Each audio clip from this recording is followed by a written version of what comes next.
Hey guys, this is Snack Attack 8, and welcome back to more DK64 Part 14. That's not right, Part 13. 13's supposed to be unlucky, but here we are surrounded with gold doubloons. I guess we can't pick any of them up though, so maybe we are unlucky after all. We also definitely inflated ourselves just like a balloon, so I can't think of any fate worse than that.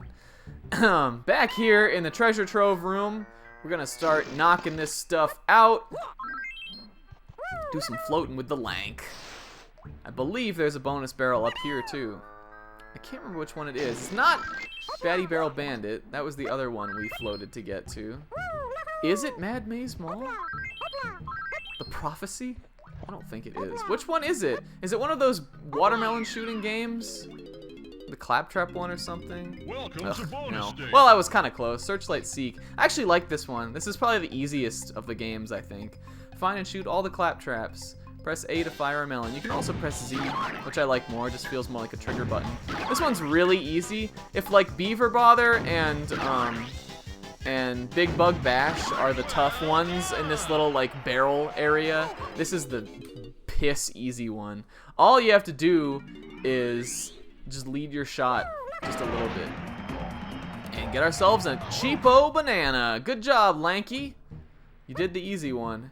Let's do a nice dive. Whoop. Let's try that again. Let's do a nice dive into the water. Yeah.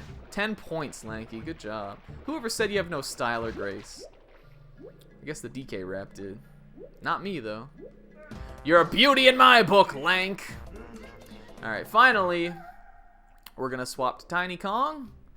And we'll grab this balloon for her.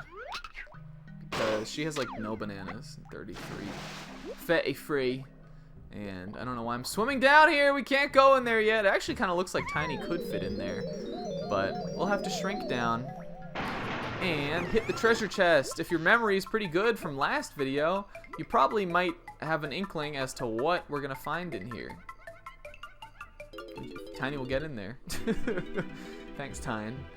Alright. Man, listen to this music. I think this is one of the few areas... there's an area kind of like this in every level, but this is one of the few areas in this level that doesn't remix the Gloomy Galleon theme. At least I don't believe it does. I think this is a totally new melody. Yeah, it's always weird when you get to this area in the level, because so many of them do that Grant Kirkhope-like thing. And then you'll be like, oh, this music's not even a remix. It's just like a new weird song. There's probably a faster way to do this. Like, there's probably a way to swim around and get in all the mouths in a way that syncs up better with their opening and closing. But if there is, I sure don't know it. I just try to get in, grab the pearl. Whoop, that didn't work. Get in, grab the pearl, and get out. Of course, did I already say this? Of course, these are the pearls that the mermaid's looking for. I don't know why they, like... Did she steal them? Because I'm pretty sure they probably belong in these clams. Like, granted, these guys look like bad guys, but they're clams.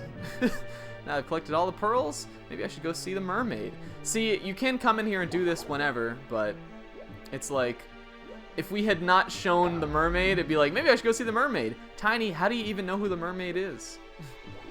And I think it's actually kind of a cool touch. I believe these doubloons here are meant to look like the coins from DKC2. Isn't that right? Don't they kind of look like that? Or do those coins have DK on them? I know there are coins that have, like, there's like a DK coin in those games. Or I guess it's called the hero coin. But I think the regular coins kind of look like that. They got a little banana pattern on them. So I think that's a cool touch. So, Tiny, what else are we going to do with you? I think... there's a switch for her to press in here, as well as some bananas. We glazed right past this guy here, but this is actually a new enemy. I lovingly call this guy Fuckboy Jones. It's a name that, much like Shitbox, a name that's become popular among my friends. He's really not, like, tough. The reason we call him Fuckboy Jones is more for the his appearances in a later level, which are pretty, admittedly pretty annoying. These guys won't die to anything other than a crystal slam, but they will die in one hit to that. So the best thing to do is probably stun them, and the stun animation on those guys is pretty long, so I just like to do that and then charge my slam up. They are getting harder though. That's one of the harder enemies to beat, just because, like, I mean, none of the enemies are really tough to defeat in this game, because there is essentially like a kill-all move. Like, there's a move that works on every enemy, but those guys definitely can be annoying. They're placed in some annoying parts later on. And here we got the first of many of these little ship segments. Again, similar to Angry Aztec, there's these, in this big watery area, there's this, these two sunken ships, and like all of them have a little room that the Kongs can go in. This definitely reminds me a lot of DKC2, because there were a bunch of dark ship levels in that game. There were also these spinning starfish guys, but they weren't wearing like this guy's wearing like a scuba suit and like a snorkel and stuff. Really weird. I don't know if you can even defeat him as like anybody other than On Guard. I think you just got to avoid. Whoa. I'm getting rocked by these guys. I just wanted to swim around in here. We got Glimmer. That's the name of the little fish guy here. He was in DKC2. And he's helping us again in this game. Like, again, the ambient lighting, really strong there. We also got a new game here. I don't think we've seen this yet. Kremling Kosh. I believe you play this in Angry Aztec too, so we could have seen this, but you do it as a different Kong. This is a very simple one. Basically, you just want to shoot the Kremlings as they come out of the hole. The red guys are worth more. They're worth 2. They're a little bit harder to hit. Probably in this very early version of the minigame, it's okay to go for those. But you can always clear Kremling Kosh just by shooting the green guys. If you're fast enough, like, they're who you really want to focus on, because they stay out of the hole for so long. But yeah, just continuously be hitting the middle, continuously be reloading. Not hard. Again, this is another pretty easy one. This and Searchlight Seek are probably the 2 easiest from this little barrel shooting. Shooting Krems in a barrel. Maybe call the episode that. Future snack. If you don't think of something better. Shooting Krems in a barrel. I think that's pretty good. If only we had done the, or did we? Did we do Searchlight Seek in this episode? Did I just totally forget? Why do I want to say we did it last time? We totally didn't. Last time was Stealthy Snoop. We'll definitely call it that now, Snack. Or just come up with something better. Alright. Lanky, man, I should have just kept him. I should have turned back into Lanky before we went into that area and gone up here, because he's got something to do in the ship too. Come on. I don't think I really, definitely can't do all of these ship areas right now. So I don't really know why I'm starting on them. Maybe we'll just do the 2 that activate by this pad. Because Lanky's got a pad in here too, right? Or switch. I guess a pad is a different thing in this game. The pads are what you use to activate certain power-ups. Switches are what you pound on to make things happen. Oh, the terminology. Woohoo! I guess this level is sort of supposed to be like Lanky's world. I don't know why they picked it for, like, they picked the water level to kind of be his, but I always kind of thought it was. I guess, not really spoilers, Lanky fights the boss here. It makes sense because Tiny fought the last boss, and they just, like, they go in order like that. Lanky fights the boss here, and he also is the only one who can become On Guard, so I just kind of feel like this level's synonymous with him. And his color is blue, and the water is blue. Maybe that's why they did it.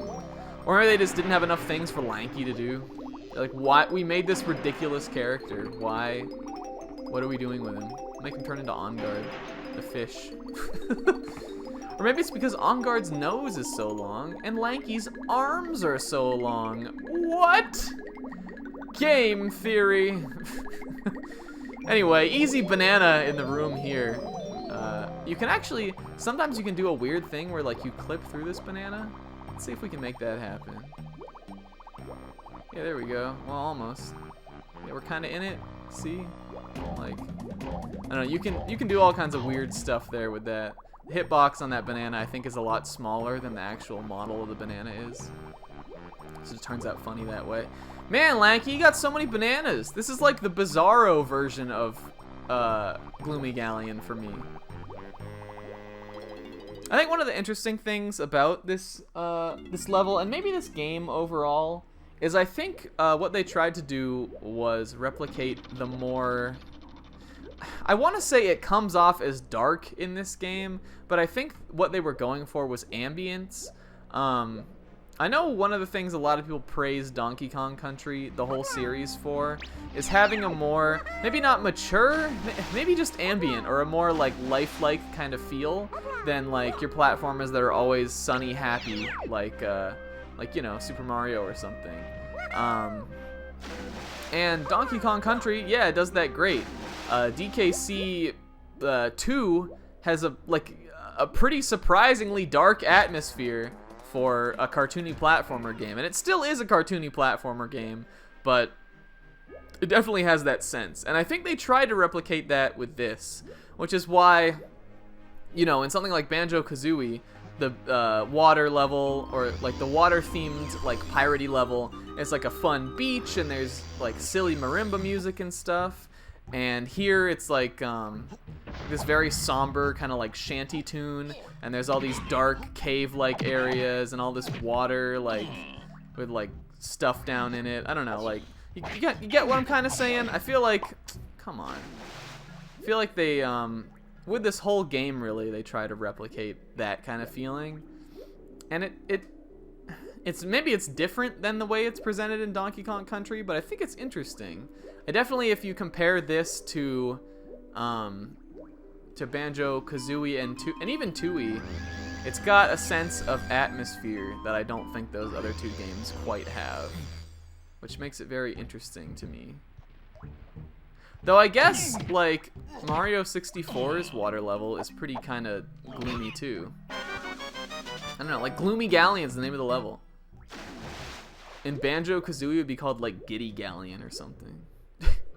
Or it would just be called Treasure Trove Cove, because that was the real level from that. So there's DK's blueprint. I think he might... DK... Hold on. Allow me 1 second here. Normally, my computer does not make noise, but today, Skype is going off.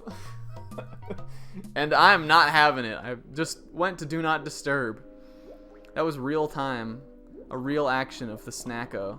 Yeah, there's some bananas down here. He probably doesn't need these. But oh well. How many banana goldens do you have? 1 donkey? 2, technically? Oh, there's more for him over here for sure. Swim up this way. There is Candy Kong's hut, which I don't believe we need to go into. I guess we could get ourselves healed. I don't know. Why not? Does she have a upgrade? Oh, she does. Why did I think we got this in the next level? Oh, I guess it was good to go in here. Got the upgrade for our instrument. These are the ones I forget most about. Like, I could go through the whole game and like just come here when I want a new melon and not even worry about the upgrades, because you really don't need them like ever. But we got it. I think we can, what did you say, we can hold 20 plays of the instrument now? Something like that. Anyway, here's the seal boy that we freed earlier. And he's, shiver me flippers, 'tis the good monkey. Here, matey, have some gold with thanks from this old sea dog. Or seal. Aren't seals sometimes called sea dogs anyway? Har, oh man. Join me in a little race, he says. Chest of gold if you triumph over 2 laps and collect 10 pieces of 8 along the way.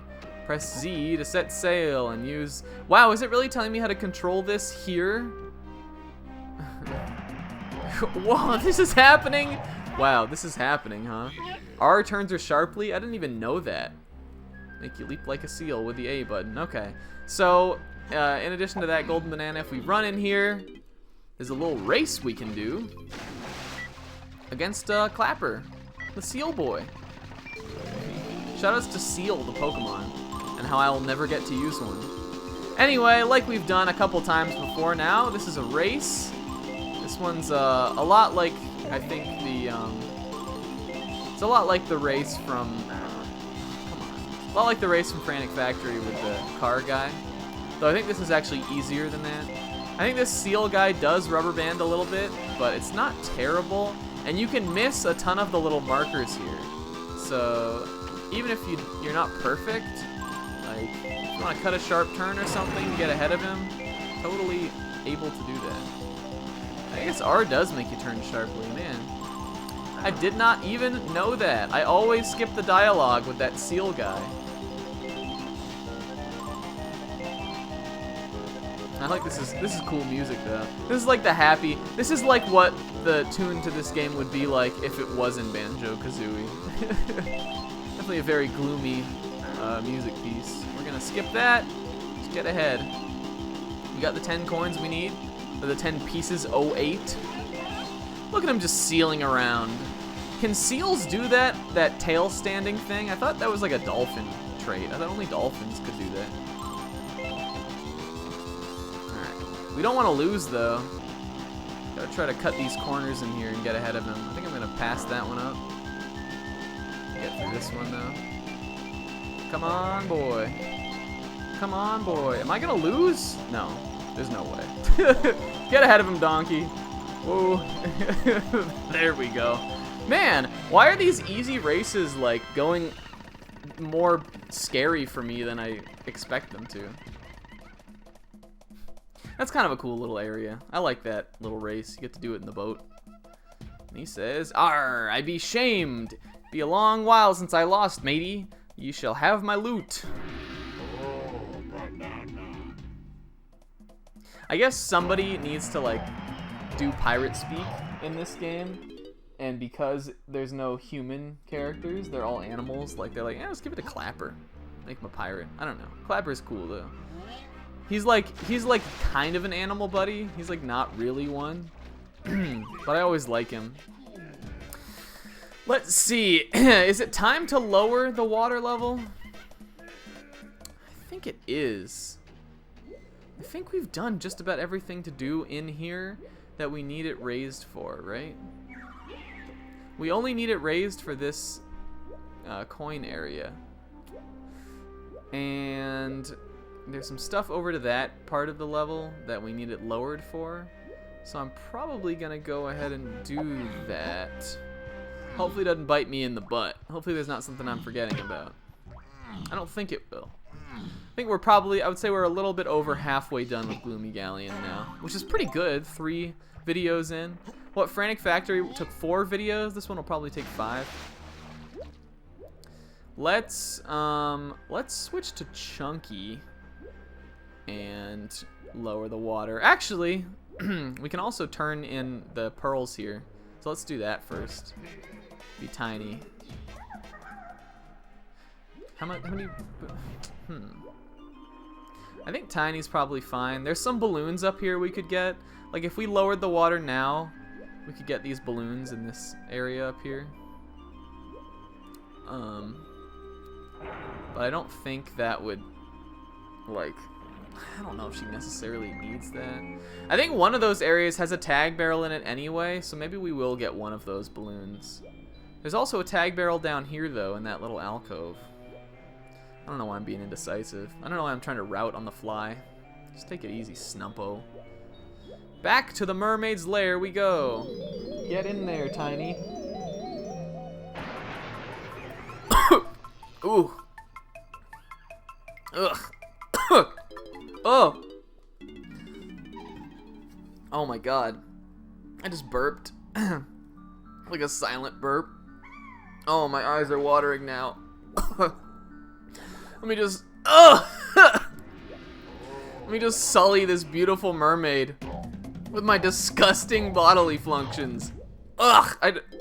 Oh my god. I just said flunctions. I meant functions. Come on, Tiny! Why does this happen? Oh, I'm dying. I'm gonna die a virgin. I'm gonna die before completing Donkey Kong. silly. Silly snack. Alright. Is this the one that... This is not even the one. Well, you know what? Screw it. We'll get this banana. Screw it. You get chunky. Screw it. Alright. I guess we don't need to go over to the other area. Unless I got that... Didn't I get that balloon by Snide? Because didn't I switch to turn Tiny's blueprint in anyway? I'm all kinds of forgetting. It was that first episode, man. That episode 11. The train wreck boy. And it probably doesn't. It probably wasn't even that bad, honestly. I'll probably watch it back in editing and be like, this wasn't terrible. I can always have a feel, though. There's like a sense I have. I've been doing this for a long time. There's like a sense I have when I'm like, that video was good. Like this video, I'd call it pretty quality. Some funny jokes, some good things that happened. We made some good progress in a non-blind LP. That's pretty much all I ask for. But I can tell when I'm not on. In that episode 11, I was not on. That was the warm-up episode. All right, make our way back. We will do the first of the rooms. Get out of here, fuckboy Jones. Should I really be saying that every time? That's like notably more mature cursing than I usually do on this channel. Maybe I'll not. I don't know. That's his name, though. How can I not call him that? Lately, since I started liking making Let's Plays again, I slowly but surely have been trying to introduce more... Maybe not trying to introduce, but more profanity has just been coming out in my videos.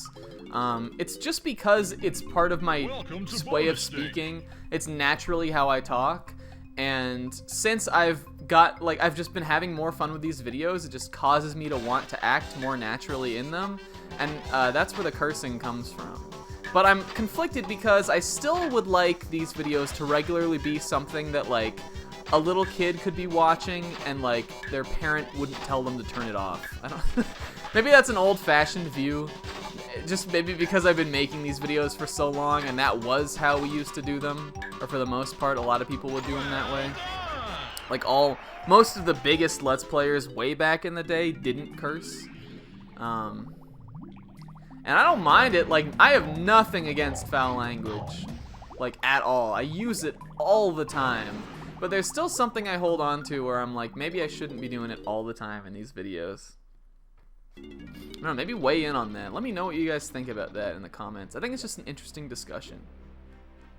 The biggest I hear against it is always like, well, it doesn't add anything. But the thing is, if you curse all the time, and you're like not cursing on purpose in videos, you're trying to censor yourself, it actually detracts, I think.